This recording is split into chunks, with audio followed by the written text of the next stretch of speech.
La atención primaria tiene problemas fundamentalmente por la falta de facultativos, eso es algo innegable, pero las manifestaciones de estos días en Madrid, Galicia y Burgos y las huelgas de médicos en Navarra, Aragón y la Comunidad Valenciana demuestran que tenemos un problema estructural en nuestra sanidad que no se puede reducir exclusivamente a un movimiento político.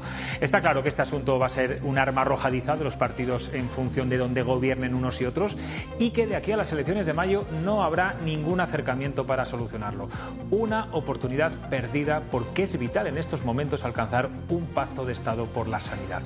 Pero no, nuestros políticos están ahora a otras cosas, a sus cosas. Aquí arranca Cuestión de Prioridades.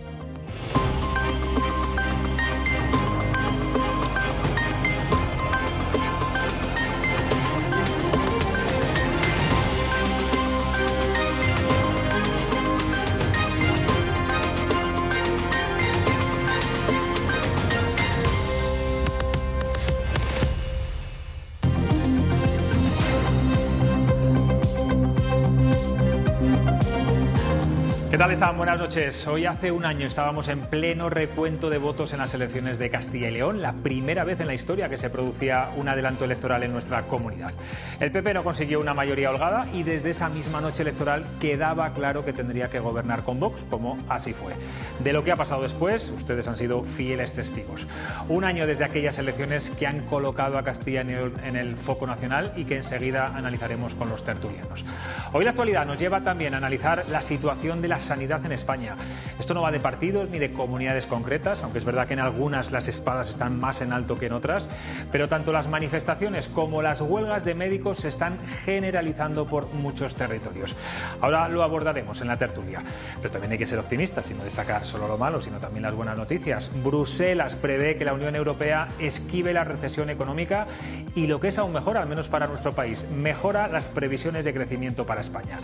Y todo esto en el Día Mundial de la Radio, ese maravilloso medio de comunicación al que desde aquí le deseamos una larga vida. Sin duda es el formato que mejor resiste cualquier crisis, lo ha demostrado. Bueno, como les decíamos, hace un año los castellanos y leoneses votábamos en unas elecciones autonómicas tras romper el presidente Mañueco con Ciudadanos y hoy, 365 días después, vamos a conocer cuál es el balance que hace el propio presidente de la Junta. Ru García Ribote, buenas noches. ¿Con qué se queda de esta legislatura el presidente Mañueco? Pues principalmente lo que ha destacado Mañueco es que estamos mejor que hace un año. El presidente de la Junta ha hecho balance y ha aprovechado también para destacar la responsabilidad y la madurez democrática de los castellanos y leoneses.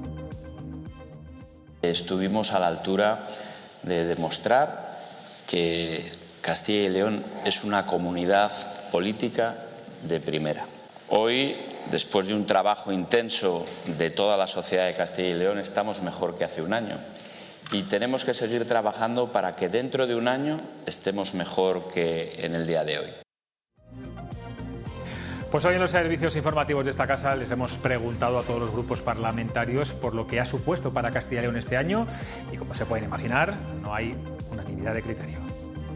Eso es, para los socios de gobierno la convocatoria de elecciones fue la mejor decisión, pero sin embargo, desde la oposición solo ven daños y su balance es negativo. Consideran que se ha atacado el diálogo social y también que la economía ha ido a peor. Me gustaría destacar el recorte en las asignaciones directas mensuales a los grupos parlamentarios. La fase más oscura, triste y nefasta para Castilla y León y para los castellanos y leoneses y castellanas y leonesas. Un gobierno que supone un ataque constante a los sindicatos. Fue muy emocionante cuando conseguimos el tercer procurador y cuando lo consolidamos ampliamente. El balance para la comunidad es bastante nefasto, los números lo dicen pues los números económicos, el paro registrado, lo dicen las empresas. No puede ser peor para Castilla y León. Tenemos peores servicios públicos, tenemos menos derechos, menos libertades y peores datos económicos. Se está de alguna forma ejerciendo un rodillo muy importante entre el Partido Popular y Vox y no nos dejan incidir más, ¿no? Que sigo sin entender todavía por qué se convocaron las elecciones, porque encima pues yo creo que para Castilla y León ha sido mucho peor, porque es que ahora no hay debate. Bueno, pues el que ha querido celebrar este aniversario de una forma un tanto peculiar es el líder nacional de Vox, Santiago Abascal, que ayer en un mitin en la Plaza de Toros de Murcia mandó un recado al Partido Popular, a Génova, sobre lo que está pasando con el pacto en nuestra comunidad. Sí, Abascal en su discurso se refirió al pacto de gobierno en Castilla y León. El líder de Vox dijo que es muy grave lo que está sucediendo. Escuchen. Y hay leyes en Castilla y León que habían de ser derogadas y cambiadas fruto del acuerdo de PP y Vox en Castilla y León y aún estamos esperando porque al señor Mañueco no le dejan en Génova. Pues tanto desde la Junta como desde el PP de Castilla y León hoy le han contestado a Abascal. La idea es la misma, se está cumpliendo el acuerdo. Sí, el portavoz de la Junta replicaba a Abascal diciendo que el acuerdo es público y a él pueden acceder todos los ciudadanos. Además, Carriedo señalaba que él no se pronuncia sobre posiciones particulares y menos las que se hacen fuera de la comunidad. El secretario del PP en Castilla y León también mostraba su desacuerdo con el presidente de Vox. El acuerdo de gobierno en Castilla y León, ustedes saben que es público, está a su disposición y esa es nuestra referencia y ese es el único acuerdo que tenemos y es lo que llevaremos a cabo y es lo que cumpliremos. Se está cumpliendo el pacto perfectamente. Esas son unas consideraciones con las que no estoy de acuerdo. Bueno, vamos con el debate político de las últimas horas. Este fin de semana se han celebrado varias manifestaciones en algunos puntos del país para pedir una sanidad pública y universal, algunas de ellas multitudinarias, como la que se celebró en Madrid.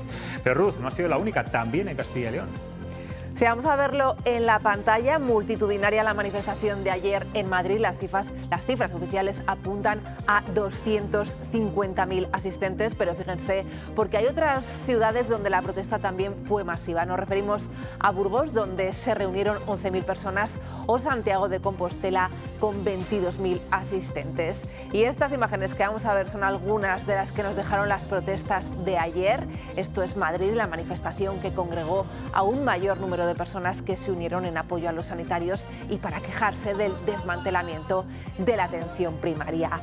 Aquí, en Castilla y León, en Burgos, fueron muchos los que salieron a la calle para exigir una sanidad pública de calidad. Y por último, en Santiago de Compostela, las calles se colapsaron por miles de personas que salieron a protestar contra la política sanitaria de la Xunta. Desde el Gobierno de Castilla y León se ve legítima la marea blanca de Burgos y exigen al Ministerio un pleno monográfico en el Consejo Interterritorial de Salud para atajar el déficit de profesionales. Menos receptivos con los manifestantes se han mostrado otros dirigentes populares como Isabel Díaz Ayuso. Sí, para la presidenta de la Comunidad de Madrid, la manifestación de ayer es un reflejo de la frustración de la izquierda. Ayuso dice que la sanidad pública de Madrid no está mal, ha asegurado que es una de las mejores, mientras el alcalde de Madrid de lo que se queja es del baile de cifras. Me han llamado terrorista sanitaria, asesina, me han querido, decían ayer, abrirme las tripas, en fin, bueno, una serie de cuestiones que lo único que demuestra es la frustración de la izquierda, sobre todo para movilizar a un electorado que es consciente de que están ahora mismo sin un solo motivo para ir a unas urnas. No sé si hubo ayer 250.000 personas, como dice la delegación del Gobierno. Lo que sí sé es que no hubo 31.000 personas, como dijo la delegación del Gobierno en la manifestación contra Pedro Sánchez. Que hay una diferencia evidente en el trato que se da a una manifestación u otra respecto a la delegación del Gobierno.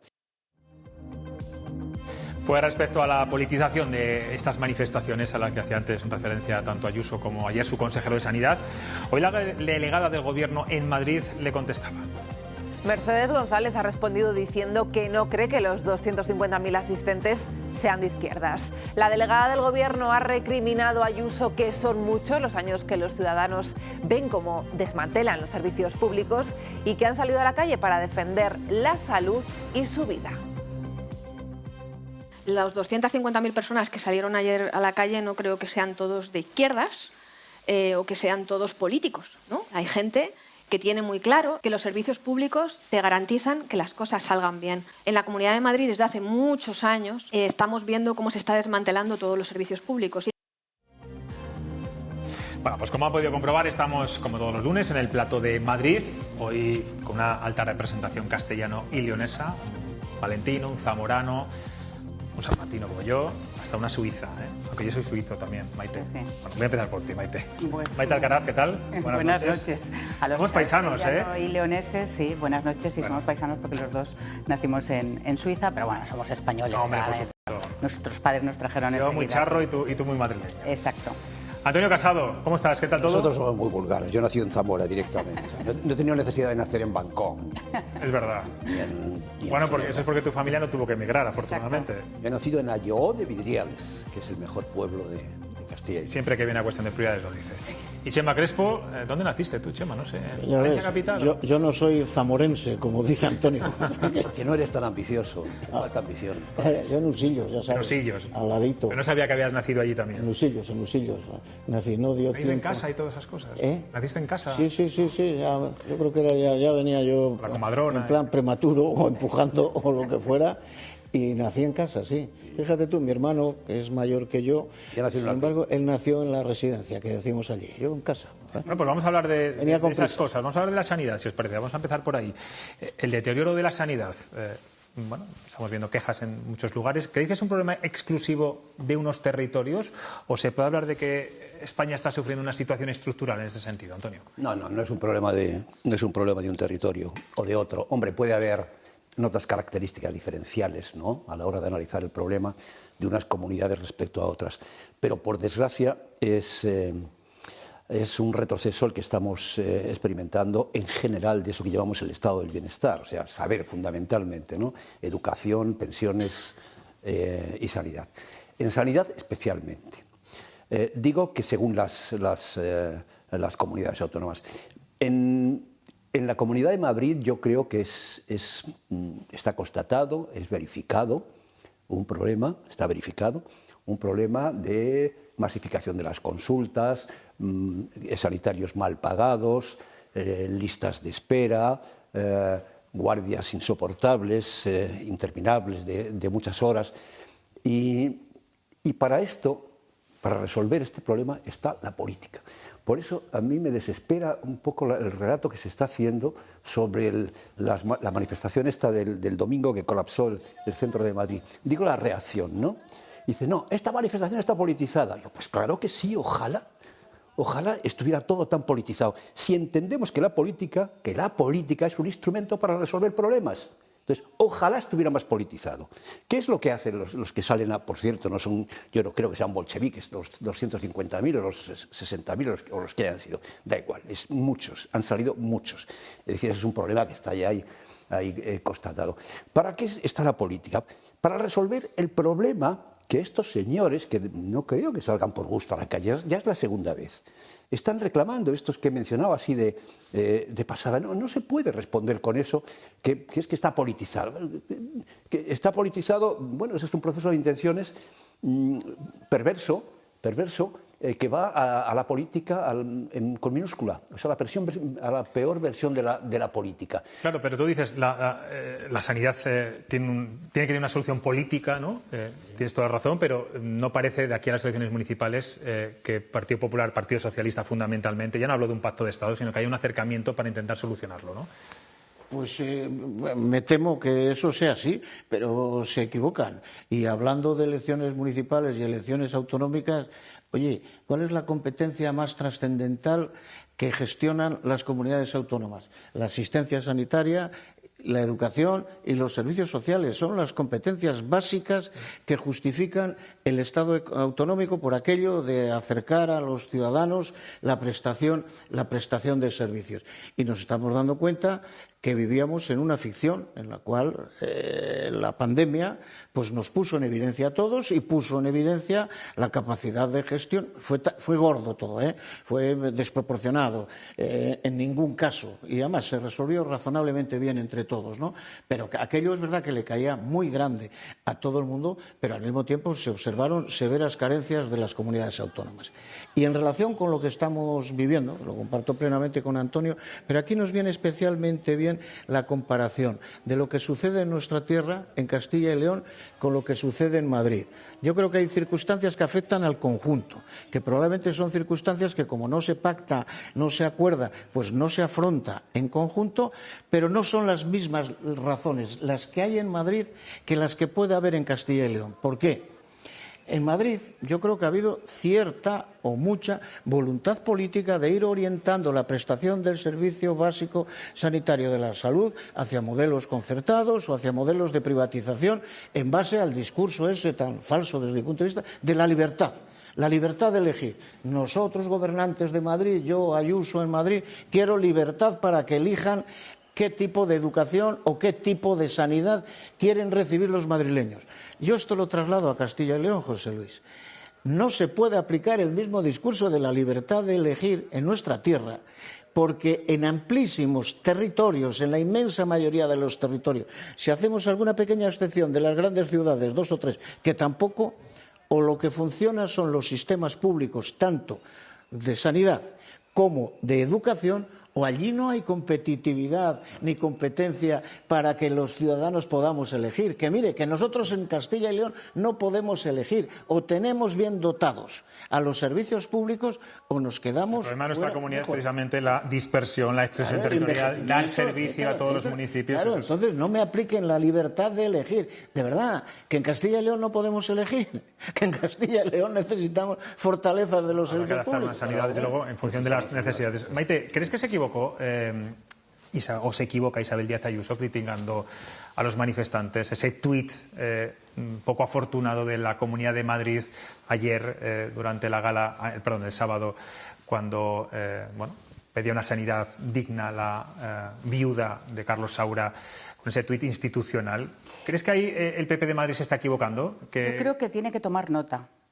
Tiene que tomar nota porque, Houston, tenemos un problema, pero no lo tiene solo la Comunidad de Madrid. Comparto en gran medida lo que han dicho mis dos compañeros. Tenemos un problema estructural, y no en España, en Europa. La población europea cada vez está más envejecida, la población española también. Tenemos la segunda esperanza de vida más alta del mundo después de Japón. Por tanto, la cartera de servicios que requerimos cada vez es más compleja, más ambiciosa, cada vez hay más achaques, más dolencias que tienen que ser tratadas y cada vez hay menos recursos. Como bien decía Chema, esta es unas atribuciones que el Estado le concedió a las comunidades autónomas, por cierto, en época de Aznar, cuando le llegó a la Comunidad de Madrid. Y las comunidades autónomas han hecho lo que han podido, pero están también infrafinanciadas. Estamos a la espera también de que haya una financiación autonómica que mejore todos esos servicios. Y yo creo que en esto harían bien, y sé que es un desideratum, porque esto es rogar en el desierto porque no se va a cumplir. Yo creo que aquí todo el mundo tiene responsabilidad, desde luego las comunidades autónomas, desde luego la de Madrid, la de Castilla y León, la de Galicia, también la de Navarra, la de Aragón, la de Andalucía, la de Canarias, todas, porque esto se trata de casuística. Si vamos ciudadano por ciudadano y, por tanto, paciente de la sanidad pública, todos nos contarán sus cuitas, aquí y en todas las comunidades autónomas. Pues las listas de espera, que tienes que esperar mucho para una prueba diagnóstica, la pediatría en los centros de atención primaria, donde muchos pediatras pues no dan abasto para atender a los niños. Todo eso son deficiencias estructurales. Luego, cada comunidad autónoma también tiene sus deficiencias propias. Lo que pasa es que, efectivamente, como decía Antonio, no todos son bolcheviques los que estaban en esa manifestación. Desde luego que no, y habrá gente con muy buena intención. Pero luego la izquierda aquí en Madrid está sacando pecho de todo esto, está aprovechando que el Pisuerga pasa por Valladolid, en este caso que el Manzanares pasa por Madrid, que hay unas elecciones próximas y sabe que esto además es un territorio sensible donde los ciudadanos se duelen mucho y miran a sus... Va a ser el tema de aquí a las elecciones municipales. Con lo cual aquí hay un aprovechamiento político. Dicho lo cual, Isabel Díaz Ayuso y la Comunidad de Madrid harían mal en mirar para otro lado. Hay que tomar nota, hay que negociar también con los sindicatos, con los problemas que está habiendo, sindicatos que también deberían abrir la mano, porque si miramos todos al futuro y a intentar solucionar los problemas de los ciudadanos, habrá que ceder por ambas partes. Aquí, por cierto, en Madrid hay 85.000 médicos y solo 50 están en huelga. Eso también hay que dejarlo claro, porque parecería que tenemos a todos los médicos de la comunidad de brazos cruzados y no es verdad. Permitidme que cambiemos de tema, porque como decía al principio, hoy hace un año estaban recontando los votos de las elecciones autonómicas, esas elecciones anticipadas. ¿Creéis, Antonio, que se ha normalizado ya el pacto PP-Vox en Castilla y León o que seguimos siendo una rara avis en la política? No, se ha normalizado, pero no se ha normalizado en la sede de los partidos políticos que aprovechan esto para sus fines, ¿no? Y sobre todo en vísperas de unas elecciones. Vamos a ver, yo no creo que sea de mejor condición el pactar con lo que hay a la derecha del Partido Popular que pactar con lo que hay a la izquierda del PSOE. No es de mejor condición pactar con populistas de izquierdas, plurinacionales, enemigos de la monarquía, enemigos del régimen del 78, enemigos del sistema, del orden constitucional. No creo que eso sea de mejor condición que pactar a la derecha del PSOE, del Partido Popular. ¿Qué ha pasado en estos 365 días? Bueno, si tomamos los balances que han hecho las dos partes interesadas, ¿no? Digamos, el que gobierna y el que quiere gobernar. Tudanca ha dicho que ha sido un año negro, me parece, ha dicho, que ha sido un año negro. Y Mañueco ha dicho que es la consolidación de la democracia. Wow. Eso son reacciones declarativas. Lo cierto es que no se ha venido el mundo abajo porque hayan pactado el Partido Popular y Vox. Hombre, no es mi preferencia particular, pero si lo hemos de tomar como algo precursor de lo que puede pasar a escala nacional, echamos la vista atrás y ¿qué ha pasado? Nada especial. Nada especial. Es que la ultraderecha va a acabar con las instituciones, la ultraderecha va a acaber con la democracia. No, hombre, no. Ha habido unas cuantas polémicas, la última bastante grave. Sí, pero ¿con qué resultado? ¿Qué ha pasado? ¿Qué pasó con el protocolo antiabortista? Que al final pues es como el futbolista que le da una patada al aire, porque no había caso, no acabó, no se oficializó el asunto. Bueno, pues una polémica, un culebrón, de estos culebrones que habrá muchos, pero nada más. Las instituciones están muy por encima de la voluntad que tenga el señor Mañueco, de la voluntad que tenga el señor Tudanca, ¿no? Un protocolo antiabortista no puede ser nada que vaya en contra de la ley, de lo que está en el Boletín Oficial del Estado, que es la ley del aborto. Y en ese sentido, pues la ley sigue ahí, ¿no? Maite Chema, ¿coincidís con Antonio? Poco. Está un poco, pero bueno, nada más son cosas que Antonio y yo dirimimos constantemente. Pero normalizar, yo creo que sí. No, 365 días y no se ha caído la bóveda celeste porque haya pactado el PP con Vox. Querido Antonio, otras son las preferencias personales. No, bueno, si tú y yo nos entendemos dentro y fuera y demás, y además conversamos mucho. Pero claro, habría que definir esto del no ha pasado nada. La semana pasada tuve la oportunidad, y fue francamente desagradable, de debatir en Televisión Española con el secretario general de Vox, el señor Garriga, cuyo discurso de entrada fue: oiga, y que no se me olvide, tengan la certeza que en Castilla y León se aplicará el protocolo que anunciamos en su momento, porque nosotros somos de los que hacemos y decimos. A mí se me ocurrió decirle exactamente lo que tú has dicho aquí. Perdone, señor Garriga, ¿puede repetir eso? Digo, porque claro, que un representante institucional que además participa de un gobierno diga que va a incumplir la ley, claro, me parece grave.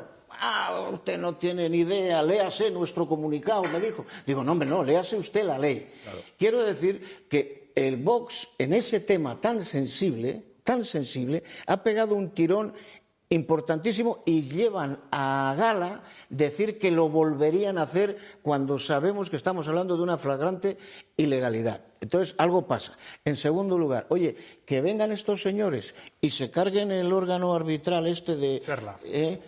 Serla. Efectivamente, el servicio de mediación que existía en Castilla y León, que ha funcionado y que ha funcionado bien para facilitar soluciones a los conflictos laborales, y que estos señores lo diriman como chiringuito, porque por extensión dice: yo no vamos a permitir que el gobierno colabore con los sindicatos mafiosos, no sé cuántas cosas más. Hombre, porque esta casa está resistiendo. Pero también esta casa, me refiero a la televisión de Castilla y León, estaba ahí en el frontispicio, y no quiero decir los mensajes que lanza el vicepresidente de la Junta de Castilla y León dirigidos a profesionales de esta casa y tal. Dice: ¿se ha caído el mundo? Mira, no se ha caído el mundo, pero creo que a esta gente hay que pararla. Y al mismo tiempo, oye, hubo unas elecciones, los electores votaron, pero yo no había asistido. Luego vemos cosas en todos los lados, pero esto de que haya un vicepresidente sin competencias específicas, cuyo único objetivo es pisar todos los callos que pueda a sectores con los que él no comulga y, por lo tanto, poniendo en evidencia a que es el jefe del gobierno regional, que es el señor Mañueco, me parece que eso denota... Chema, pero si hemos de ser equidistantes en el comentario político y el análisis de lo que pasa en política, debemos rasgarnos las vestiduras también cada vez que, por ejemplo, un independentista dice lo volveremos a hacer. Hay que escandalizarse. ¿Qué pasa? Porque dirán, lo volveremos a hacer y haremos un referéndum. No pasa nada. Lo dicen, pues vale, lo digan. Y esto es exactamente igual. En Castilla y León no hay muchos independentistas. Que yo no, hombre, no. Estamos hablando de Castilla y León. Estoy haciendo a Maite porque quiero cambiar un paralelismo del razonamiento, del argumento. No estoy diciendo que en Castilla y León puede haber un... Es que yo creo que las instituciones son mucho más importantes que lo que dicen los partidos, los relatos de los partidos y las instituciones. El Gobierno de Castilla y León, como bien decía Antonio, pues sigue adelante con sus problemas, con sus deficiencias, intentando resolver los problemas, equivocándose, con polémicas yo creo que impostadas, que no han servido para nada y que además han puesto en cuestión determinados asuntos como el aborto, que yo creo que son muy delicados y demás, pero al final, en fin, la política sigue adelante y no se cae el mundo porque gobierne. ¿Crees que no van a imponer el protocolo? Creo que no. Chema, creo que no. Bueno, el presidente lo ha negado y ha dicho que no va a ser así. Además, en todo caso, vamos a creer antes al presidente que al señor Garrigas. Si lo imponen, lo objetaremos con el argumento que lo has utilizado. Cúmplase la ley. En todo caso, yo creo que tenemos más ejemplos del otro lado, donde, por ejemplo, Unidas Podemos, al que hacéis referencia, sí ha impuesto determinadas cosas. Ha ocurrido cambios legislativos, cambios en el Código Penal, impuestos por el ala más izquierdista del Gobierno, que harían hablar a las piedras, pues, como Maite, diría el gran Cervantes. Vamos a hablar del gobierno. Y sin embargo, las instituciones resisten. Vamos a hablar del gobierno de coalición, porque la reforma de la ley del solo sí es sí arranca su tramitación parlamentaria. Y a día de hoy el Partido Socialista solo cuenta con el apoyo del PP para su admisión a trámite en la votación de mañana a la mesa del Congreso. Las negociaciones entre PSOE y Unidas Podemos siguen en dique seco y por eso la ministra de Igualdad, que ya dijo la semana pasada que ella no se había levantado de la silla, bueno, pues ha pedido reunirse con el Partido Socialista para llegar a un acuerdo cuanto antes. Eso sí, ella deja claro que no hay diferencias técnicas con el Partido Socialista, como dice la parte del PSOE del Gobierno, sino políticas. Ruth, cuéntanos. Son diferencias políticas porque para Montero lo que está en juego es el consentimiento. La ministra de Igualdad se niega a volver al modelo penal en el que se diferencian tipos de agresión sexual según si hubo o no violencia. Esto es una decisión política, ha dicho. Cuanto antes nos sentemos, mejor. Ya saben que esa es nuestra voluntad, así se lo hemos transmitido y cuanto antes nos sentemos, pues antes podremos llegar a un acuerdo. Hay respuestas técnicas suficientes para llegar a un acuerdo. La diferencia que tenemos es profundamente política. Pues pese a que Montero quiere negociar con el Partido Socialista, el resto de miembros de Unidas Podemos parece por sus palabras que quieren todo lo contrario, a juzgar por las duras críticas que están vertiendo contra su socio de gobierno. Vamos a recapitular algunas lindezas que han dicho estos días dirigentes de Unidas Podemos y cargos del gobierno de este partido. Pues prácticamente todos se quejan de la posición que ha ocupado el PSOE. Acusan a sus socios de gobierno de situarse al lado de la derecha en la reforma de la ley del solo sí es sí. Lo hemos escuchado en palabras de Yone Belarra, la secretaria de Estado para la Igualdad, o el candidato de Podemos a la alcaldía de Madrid. Lo que yo no me esperaba, y tampoco se esperaba la ministra de Igualdad, es que, en este caso, el Partido Socialista fuera a proponer volver al Código Penal de la manada, volver al pasado, volver a la propuesta del Partido Popular. La sorpresa es que a Pedro Sánchez le parezca mejor lo que dice Núñez Feijóo que lo que dice Irene Montero. Y ese es el peligro. El Partido Socialista ha dejado clara su posición. Ya ha presentado una propuesta en el Congreso de Diputados que lo que pretende es volver al esquema de penas del Código Penal anterior basado en la violencia o la intimidación. Muy molestos están en el Gobierno con estas declaraciones. Luego le preguntaré a la secretaria de Igualdad del PSOE, Andrea Fernández, que estará aquí en el plato por todo esto. Hoy María Jesús Montero ha dejado claro que la diferencia con sus socios es que ellos no van a contribuir al ruido y, sobre todo, van a cuidar el Gobierno de coalición. La ministra de Hacienda ha subrayado que ahora más que nunca es necesario el diálogo. Ha reprochado los comentarios de sus socios. María Jesús Montero defiende que los socialistas actúan con respeto y buscando siempre las soluciones. A veces el Partido Socialista cree que se actúa con muchísima dureza, con calificativos de otros, desde los distintos ámbitos y desde los distintos espectros, fundamentalmente desde la derecha, pero no solo. Y por tanto nosotros vamos a cuidar siempre de que nuestra forma de expresarnos sea respetuosa.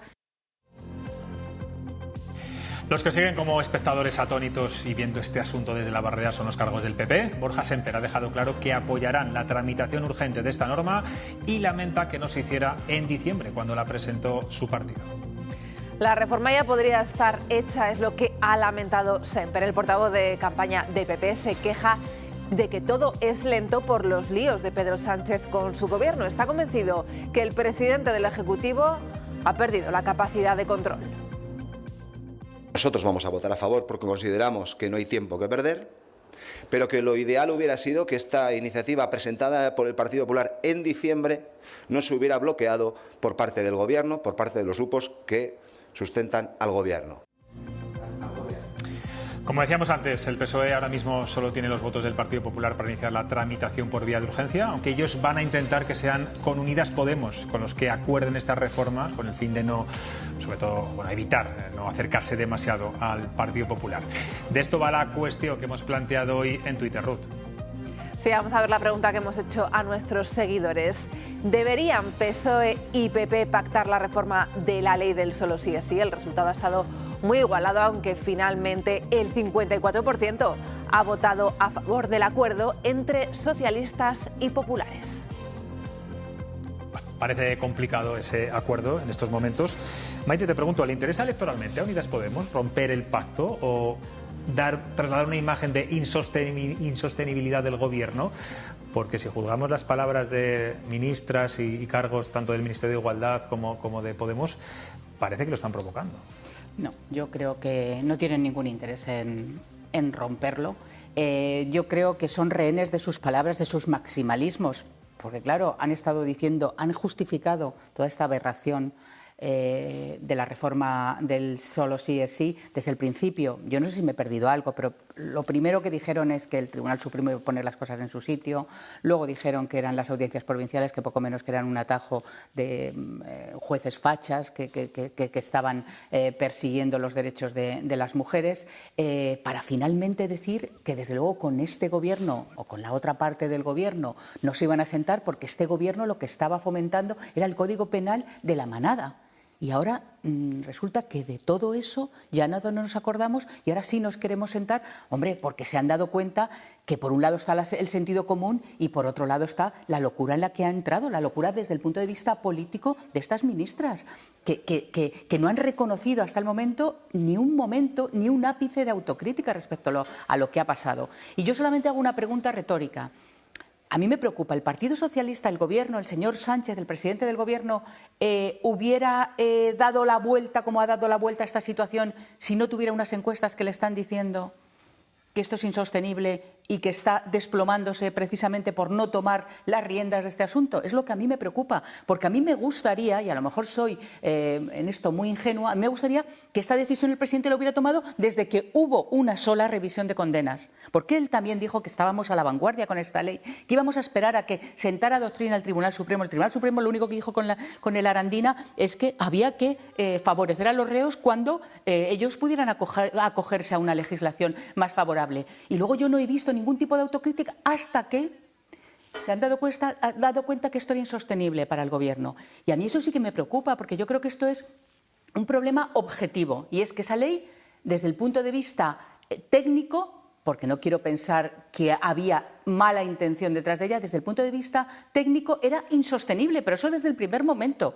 Y a mí me llama la atención que haga falta que los números ya no cuadren y que los votos se estén perdiendo, en fin, a centenares para que el Gobierno tome esa decisión. Chema, ahora hablaremos de todo esto con Andrea Fernández, la secretaria de Igualdad del Partido Socialista, que estará aquí con nosotros.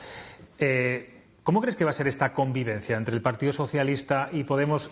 Vamos a poner un punto fijo, que son las elecciones de mayo, y si consiguen sortear incluso la ley del solo sí es sí, que no sé si ves futuro de pacto también o de acuerdo entre Unidas Podemos y el Partido Socialista.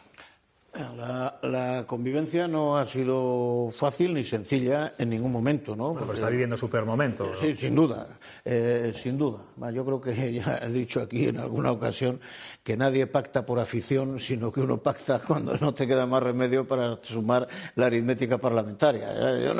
Yo voy a a pactar. Anda, que como tenga los votos suficientes para gobernar en solitario. Mira, a mí esta cuestión es que es tan delicada, es tan sensible, es tan triste. Se enfocó tan mal la réplica en el primer momento, cuando se produjeron las primeras excarcelaciones.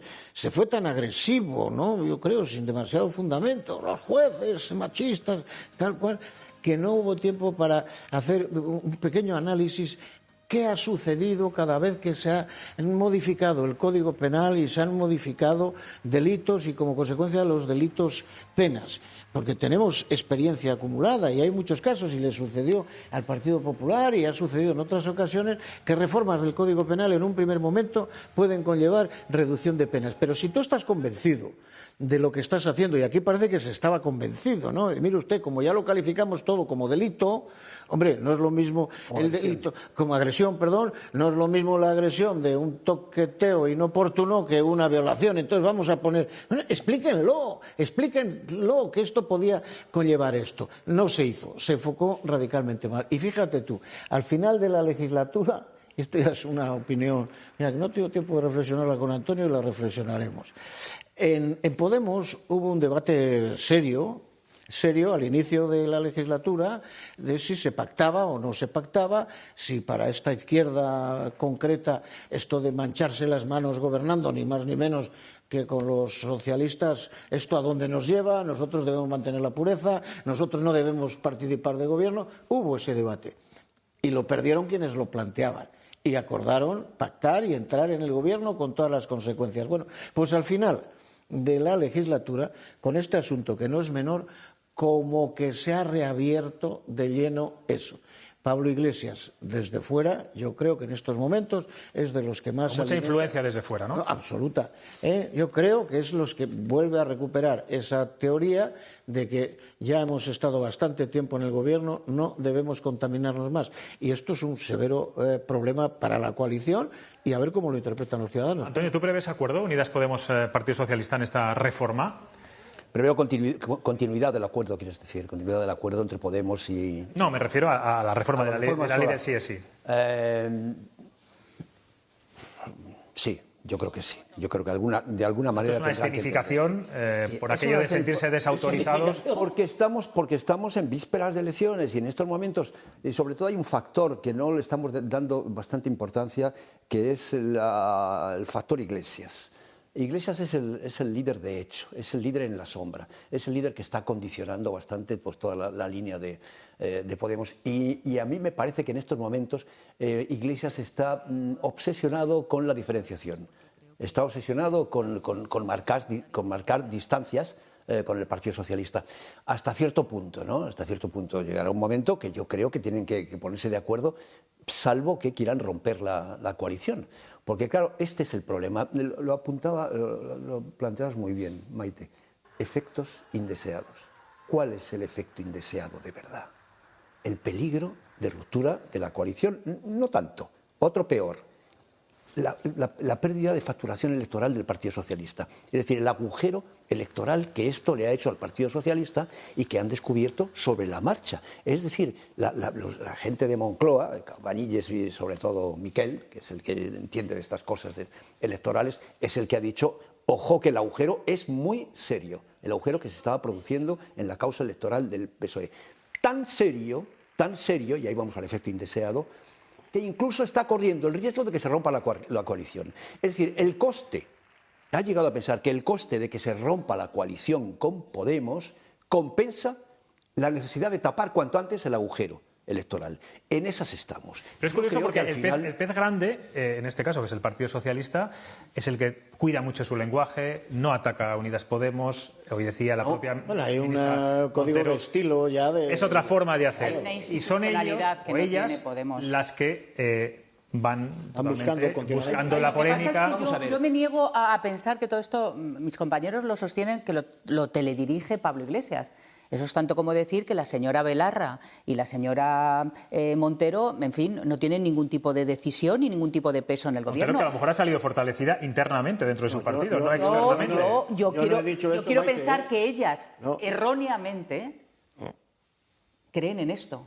porque si no, Bueno, de eso verdad por que un sería lado. absolutamente imposible Está bien. Yo lo que he sostener que estas señoras se han enfrentado con el resto del gobierno y además han defendido lo que es indefendible. Ellas son ministras con todas las consecuencias, se sientan en el Consejo de Ministros y Ministras con todas las consecuencias. Claro, son ellas las responsables. Lo que yo había elevado un poco en el terreno teórico, que esto ahora mismo estaba retomando el viejo debate de si la izquierda pura, entre comillas, la izquierda radical, debe contaminarse o no gobernando, que ya lo tuvieron. Al final entraron en un gobierno, pero ahora mismo se dan cuenta, o creen darse cuenta, de que salirse del gobierno pues les puede interesar. Es que más. se está No han podido poniendo- otra cosa. Depende de lo que haga Yolanda Díaz. Es que, claro, hablar de es lo que pueda pasar sin es que saber hay muchos temas. qué va a pasar a la izquierda del PSOE. Lo que está poniendo simplemente una contradicción. El PSOE es un partido que resuelve problemas, es un partido de gestión, es un partido que ha gobernado, es un partido que sabe lo que es esto de gobernar y sabe lo que es resolver problemas. Y Podemos, a mi juicio, pues es muy populista, está jugando a compromisos ideológicos y está pues Es una poniendo en cuestión, duda. vamos a decirlo, de supervivencia política, seguramente. Resumen, el PSOE acierta en la rectificación. La reforma, la contrarreforma, ya hecha por los equipos del Ministerio de Justicia, está bien hecha. Pero muy tarde, Antonio, muy tarde. Sí, claro. Bueno, pues, permitidme, Antonio, Esto no se trata de contar votos y por pero eso han acertado rectificando. Vamos a hablar ahora mismo con una persona que va a negociar precisamente con los grupos parlamentarios y es la secretaria de Igualdad del Partido Socialista a nivel nacional y además es leonesa, es la diputada Andrea Fernández. Enseguida, después de publicidad, estamos con ella.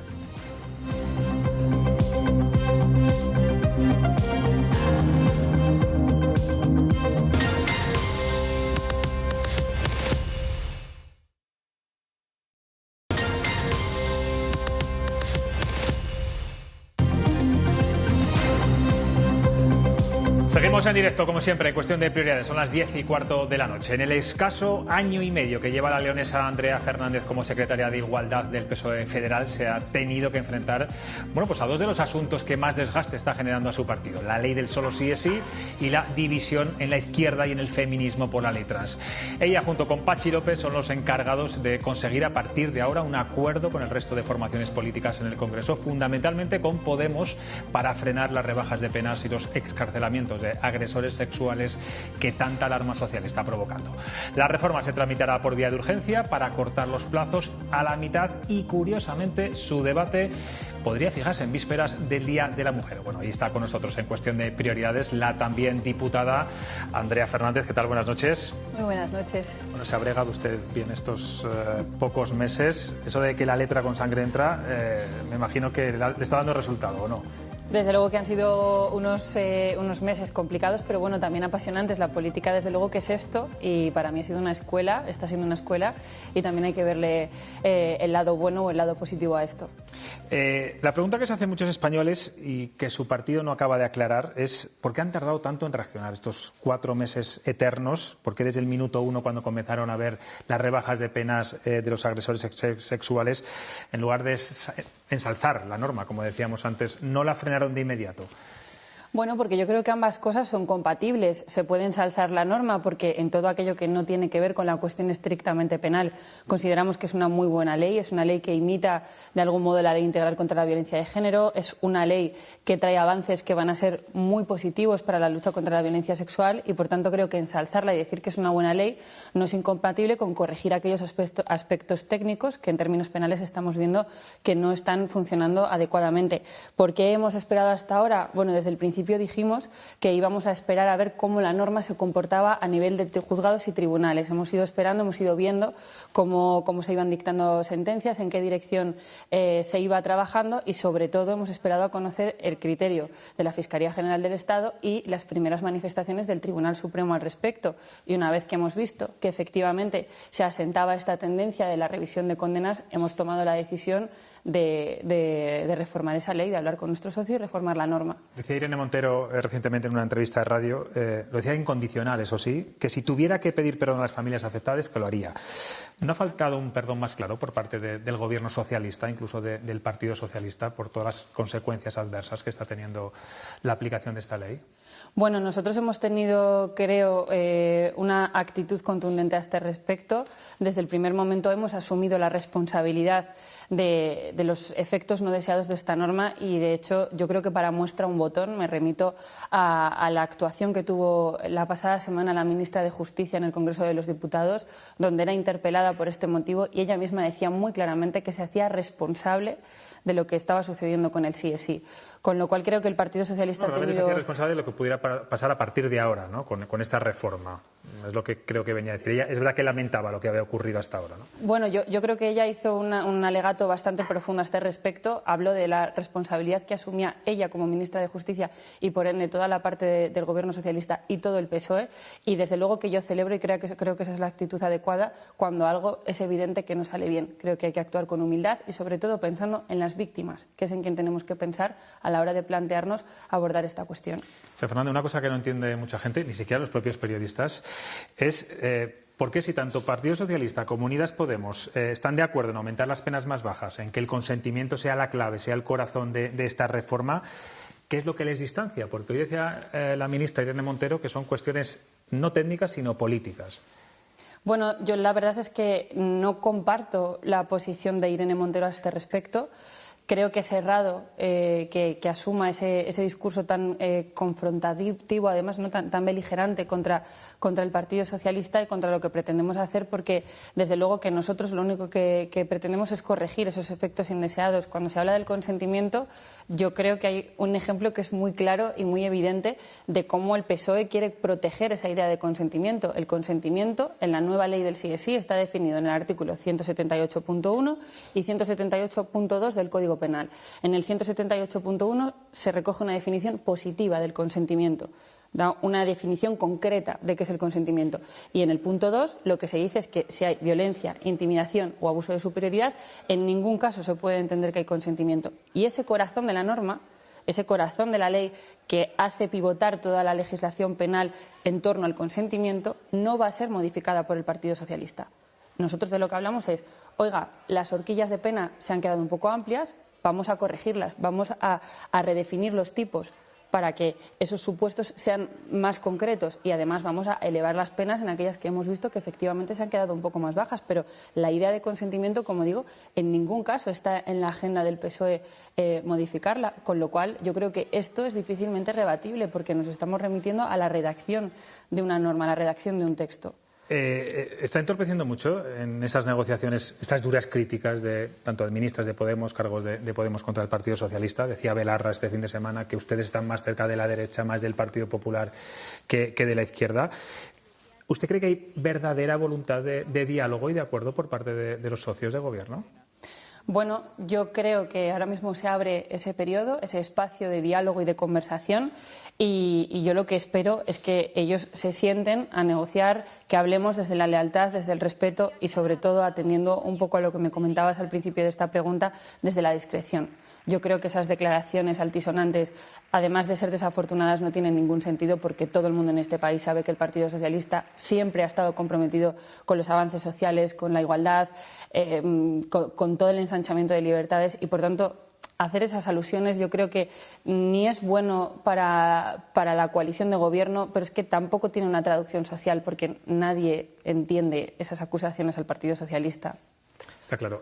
Van a llamar a Irene Montero y pedía que este fin de semana que quería sentarse con ustedes, con el Partido Socialista. La van a llamar ya de inmediato. No sé qué plazos tienen o cómo van a trabajar a partir de ahora. Bueno, yo lo que he aprendido durante este tiempo es que las conversaciones en política, las negociaciones en política no se anuncian públicamente ni se piden públicamente, sino que la confianza, la discreción es la base de cualquier negociación que lleva a buen puerto. Entonces, yo lo que creo es que ninguna de las dos formaciones políticas hemos querido dejar de negociar nunca, pero sí que no se puede alargar eternamente un asunto como este, además, ¿no? Claro, no, efectivamente, entramos ya en el trámite parlamentario de gestión, periodo de enmiendas, etcétera, mañana, con lo cual, pues entiendo que yo a lo que llamo es precisamente, como decía, esa discreción y esa negociación en serio, que pasa por sentarse en mesas de negociación y no en platos de televisión, sino negociar con discreción y con lealtad. ¿Usted comparte, como decía Patxi López hace unos días, que con el Partido Popular no quiere alcanzar ningún acuerdo en este sentido? Bueno, nosotros presentamos una proposición de ley. Esa proposición de ley está sujeta a ser apoyada por cualquiera de los grupos de la Cámara, como no puede ser de otra manera. Nosotros lo que queremos o lo que preferimos es acordar esta reforma con los grupos que apoyan al Gobierno de coalición y con los grupos que sostienen al Gobierno en el Congreso de los Diputados, es decir, con la izquierda. Queremos hacerlo, claro que sí, pero en cualquier caso nosotros no podemos impedir que otros grupos parlamentarios participen de esta reforma, con lo cual estamos abiertos a cualquier escenario posible. Para nosotros la prioridad es que la proposición salga adelante, porque, como decía al principio, en lo que estamos pensando es en las víctimas y en las personas que están sufriendo por lo que ha sucedido. Ese es el objetivo del Partido Socialista. Ahí nos encontrarán todos.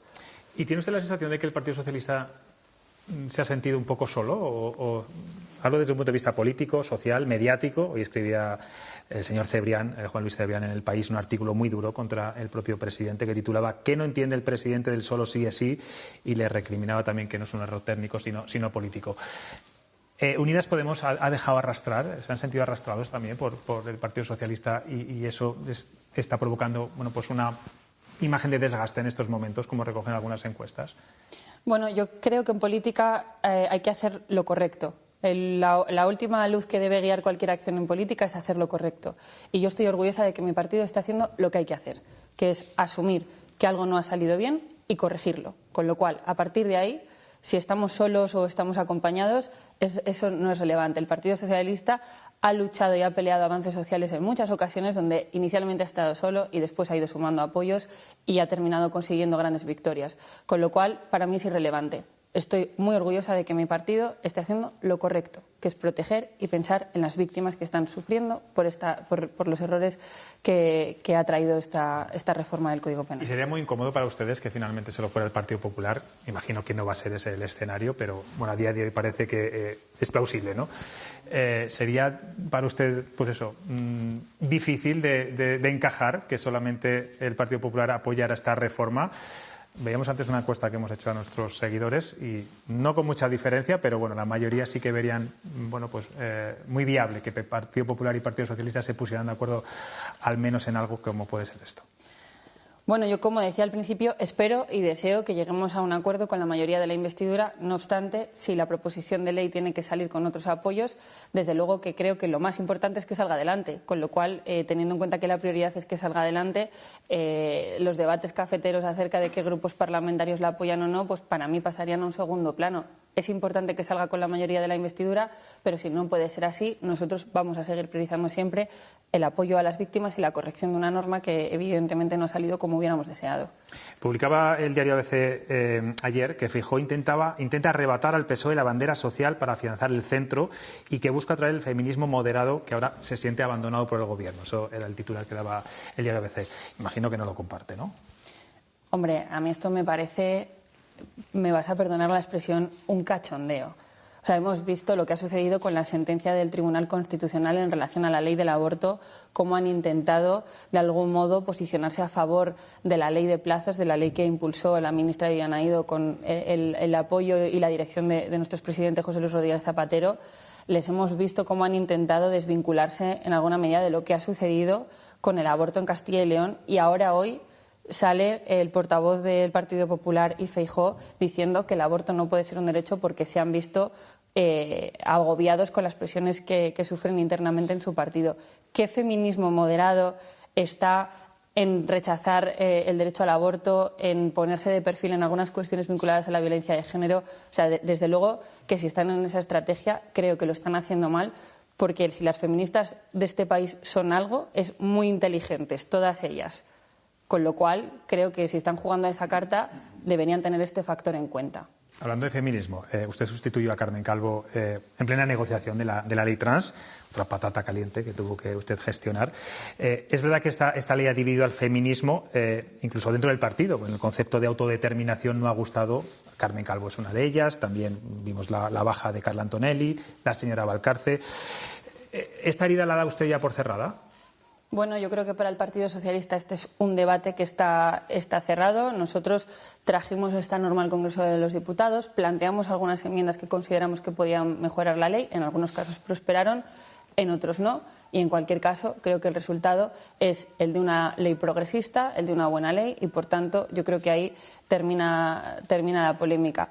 Creo que el movimiento feminista siempre es un movimiento en el que hay debate, en el que hay confrontación, en el que hay discusión y eso enriquece siempre al feminismo. Con lo cual creo que siempre que ese debate y ese diálogo se produzca en términos de respeto, debemos alegrarnos de que el movimiento feminista en nuestro país esté tan profundamente vivo, haya tantas opiniones distintas, porque desde luego que a mí me resulta súper enriquecedor, tanto dentro del Partido Socialista como fuera. Yo he atendido siempre con mucha atención las posiciones de todo el mundo, he aprendido de las posiciones de todo el mundo, creo que hay elementos importantes en todas las posiciones y creo que precisamente ese debate nos lleva a pisar, a saber por dónde pisamos y eso siempre es bueno, siempre es positivo, con lo cual esta idea de calificar el debate o entender que el debate no es positivo, a mí me sorprende profundamente.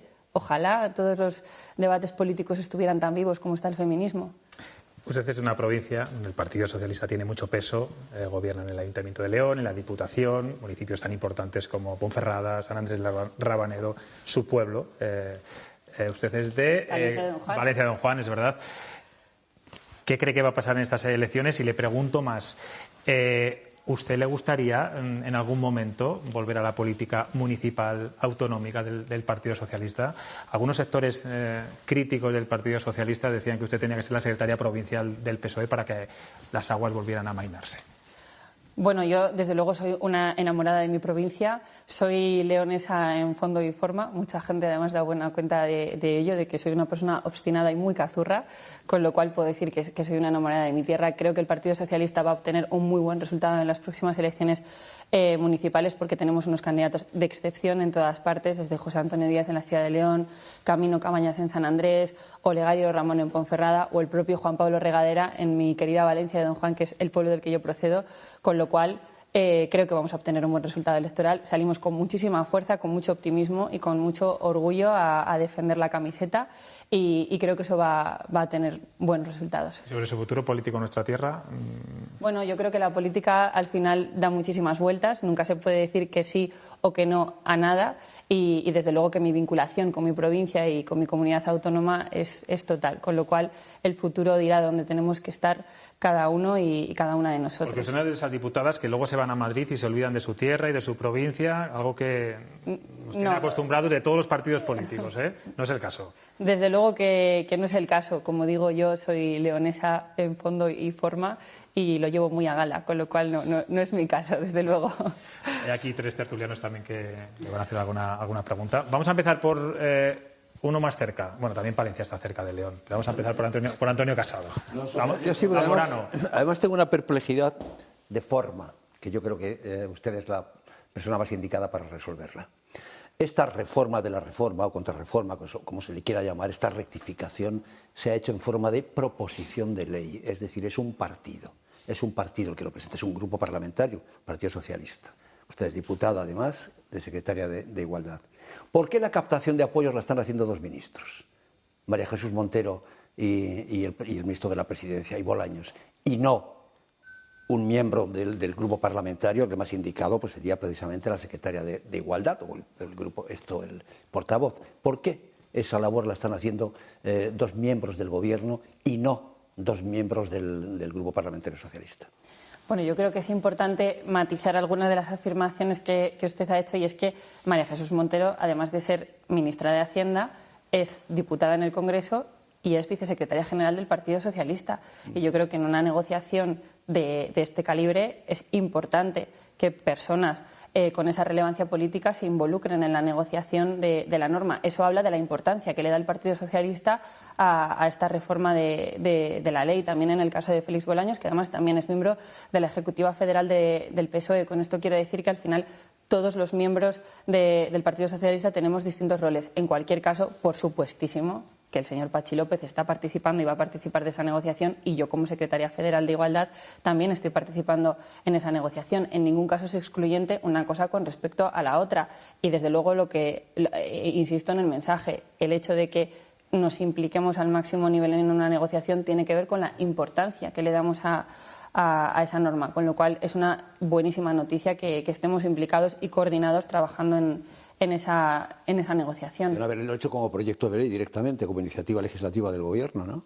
Bueno, lo que nos... tardaría más, ¿no? Claro. Se trata de acortar plazos. La ventaja que nos ofrece la proposición de ley es que nos permite actuar con más rapidez y precisamente era de lo que hablamos al principio, ¿no? De la necesidad de esa rapidez. ¿Y le está sorprendiendo mucho? Me imagino que ha tenido algún contacto con Unidas Podemos estos días, aunque sean discretos, como usted decía. ¿Son duros de roer en este asunto? ¿Está siendo muy difícil hablar la interlocución con ellos? Bueno, no, diría que no más que otras veces. Unidas Podemos tiene una forma de negociar, el Partido Socialista tiene otra forma de negociar y desde luego pues que siempre que hay un desacuerdo o una desavenencia, que por otra parte son muy normales porque somos dos formaciones políticas distintas, pues es tenso y es complicado, pero bueno, no obstante, el éxito de este gobierno radica en que nos hemos sabido entender durante todos estos años y creo que eso es muy bueno. Maite. Sí, buenas noches, Andrea. A ver si usted me puede aclarar un poco todo este trámite de la ley del solo sí. La verdad es que presenta unos planteamientos muy extraños, porque le sacaba a colación José Luis las palabras de Carmen Calvo, ¿no? Carmen Calvo en la SER hace unos días dijo que durante la tramitación, sobre todo al comienzo de la puesta en marcha de esta reforma del Código Penal, ella y el ministro Campo pusieron muchas objeciones sobre la mesa, además objeciones técnicas, de fondo incluso, ¿no? Porque estamos hablando de dos magistrados conocedores perfectamente del derecho y que no se hizo ningún caso un poco en favor de que la ministra Montero llevara la iniciativa, ¿no? Y no se interfiriera en su trabajo. Se respeta la última palabra del ministro que plantea. Y además incluso llegó a decir que de alguna manera le parecía muy rápido todo, que no se tomaron el tiempo suficiente para una reforma de ese calado. Entonces, por un lado, ella cuenta lo que pasa en esos días y la parte socialista del Gobierno no hace nada. Y, sin embargo, ahora, una vez que el despropósito ha llegado a los juzgados, como usted decía, a las decisiones de los jueces que han favorecido a muchos de estos psicópatas que han hecho este tipo de aberraciones, ahora es el Partido Socialista el que asume la responsabilidad. La ministra Llop, que no ha participado, da un paso al frente, asume la responsabilidad y, sin embargo, la señora Montero, con todos los respetos, se va de rositas. Y Podemos no para, además, de insultar al Partido Socialista, que en este caso yo creo que es el que está sacando las castañas del fuego porque ha asumido que esto tiene un coste importante desde el punto de vista social y desde el punto de vista electoral. ¿Por qué? ¿Por qué el presidente del Gobierno, que dijo que esto traía consecuencias indeseadas y además añadió un enigmático "y me quedo corto", hace unos días, además, en una reunión de los grupos parlamentarios, ¿por qué el presidente del Gobierno no ha exigido a la ministra Montero responsabilidades políticas o, como poco, asunción de responsabilidades públicas ante los ciudadanos? Bueno, yo creo que... Perdón. Yo creo que el presidente Pedro Sánchez ha tenido una actitud ejemplar con respecto a la gestión de esta cuestión. También se ha hecho responsable en primera persona de lo que ha sucedido y yo creo que eso habla del ejercicio de responsabilidad que además él siempre hace, porque él es un presidente que siempre se echa este país a la espalda y en todas las crisis que hemos atravesado hemos visto cómo el presidente ha dado el do de pecho y ha defendido lo mejor siempre para este país, tanto en la crisis del COVID, la guerra de Ucrania, y hemos visto cómo con esta cuestión tampoco ha decepcionado ni ha fallado, se ha hecho responsable y ha dicho vamos a dar un paso valiente. También lo ha hecho la ministra de Justicia, Pilar Llop, y con respecto a las diferencias en función de unos miembros u otros de la coalición, yo no puedo hablar por las decisiones que está tomando la ministra Montero al respecto de sus declaraciones públicas o de su forma de gestionar esta crisis. Lo que sí sé es que la forma de actuar del Partido Socialista es no estar tanto en el reparto de culpas o en ver quién es más o menos responsable, y sí en asumir el hecho y decir, oigan, es que aquí hay una serie de víctimas que están sufriendo unas consecuencias y, por tanto, no es tan importante quién es responsable o quién dijo qué o cómo se repartió la responsabilidad a la hora de gestionar esta ley, sino que hay unas víctimas que están sufriendo y a las que tenemos que dar respuesta. No obstante, cabe recordar que, efectivamente, como explicó Carmen Calvo en la SER, el ministerio proponente principal es el Ministerio de Igualdad. Es el Ministerio de Igualdad y por tanto es el ministerio proponente y es el ministerio responsable. No obstante, para nosotros eso es lo de menos. Asumimos la responsabilidad y nos hacemos cargo de la gestión de esta crisis porque, insisto, estamos hablando de víctimas. Sí. Entonces, ¿Qué tal? Buenas noches. Mencionaba usted antes en relación con el dictamen ya del Tribunal Constitucional respecto a la ley del aborto, ¿no? 13 años después y mediando además una reforma de la ley del aborto también auspiciada por el gobierno socialista de José Luis Rodríguez Zapatero. Bien, daría la sensación, un recurso presentado por el Partido Popular. Es verdad que escuchando hoy o ayer al señor Núñez Feijóo, a poco que se descuiden ustedes, resulta que aquí quien ha impulsado ese derecho de las mujeres va a ser la derecha, va a ser el Partido Popular, porque es que tendrán sus problemas y tendrán sus conflictos internos. Pero es que en nuestra tierra, en Castilla y León, sucedió lo que sucedió con ese protocolo fantasma o no tan fantasma que anunció el vicepresidente de Vox formalmente, el vicepresidente de la Junta, formalmente y en sede institucional que iba a ser de aplicación. Sucedió lo que sucedió, el Gobierno ya hizo el requerimiento correspondiente. Pero es que la semana pasada todavía el secretario general de Vox afirma tajantemente, y está en la hemeroteca y está en Televisión Española, que ellos ese protocolo lo van a aplicar porque Vox cumple lo que dice. ¿Qué opinión le merece esto a usted? Y sobre todo, los resortes legales están ahí, pero claro, son socios de gobierno del Partido Popular. No sé cómo le suena a usted esto. Bueno, pues precisamente, como comentábamos antes, yo creo que aquí se ha producido un escenario sonrojante principalmente para el Partido Popular. Precisamente yo leía en un reportaje que ofreció El Mundo a este respecto que Vox lo que trataba de hacer en Castilla y León era pues testar un poco cómo iba a reaccionar la sociedad ante ciertos cambios de calado que tienen que ver con derechos pues que están aceptados universalmente. O sea, en España a nivel poblacional hay muy pocas personas que se posicionen radicalmente en contra del derecho del aborto. Y yo creo que esto es un escenario extremadamente grave. Es verdad que el señor Gallardo, todo lo que ha sucedido en la Junta de Castilla y León, ha llegado un momento en el que casi ya nos hacía gracia por la gestión que estaban haciendo del hecho, pero el trasfondo es verdaderamente grave, porque se están poniendo en cuestión derechos que forman parte de grandes consensos democráticos. Y lo que le corresponde al Partido Popular hacer es frenar los planteamientos de la extrema derecha. No obstante, en este asunto también creo que es importante recordar que en Castilla y León no hemos necesitado que llegue la extrema derecha para que el derecho al aborto se haya visto cuestionado. Y es que hemos visto lo que han hecho con el registro de objetores, que lleva sin actualizarse la tira de tiempo y precisamente haciéndose uso del registro de objetores no tenemos ginecólogos en los centros públicos que practiquen este tipo de intervenciones en los términos que exige la ley, que es que se practique en el centro de referencia más cercano. Y eso hace, bueno, por no hablar de los pliegos que licita la Junta de Castilla y León, que prácticamente ninguna clínica privada quiere concursar porque son absolutamente pírricos. Ellos han tenido las herramientas muchos años para cercenar este derecho en Castilla y León. No les ha hecho falta la extrema derecha.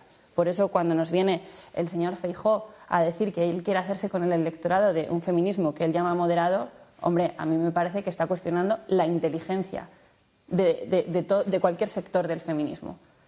Porque, insisto, este ataque a los derechos de las mujeres es muy grave. Yo tengo 30 años y jamás pensé que me vería defendiendo esto. Es que es gravísimo lo que han tratado de hacer en Castilla y León.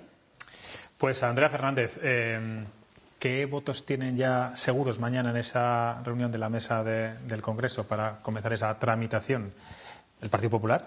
Sí, Partido Socialista, pero no sé si han conseguido en estas últimas horas convencer a algún socio de investidura más. Bueno, yo creo que vamos a trabajar con discreción estas semanas y iremos viendo cómo se va desarrollando todo. Bueno, no se vaya todavía porque todos los días se nos atasca una noticia y hay un personaje que se pone un mono, se llama Calixto Albricias, da golpes a una tubería. Y vamos a ver la de hoy, que es sobre un fenómeno extraño en esto de la política que tiene que ver con la tierra de Antonio Casado. Vamos a verlo.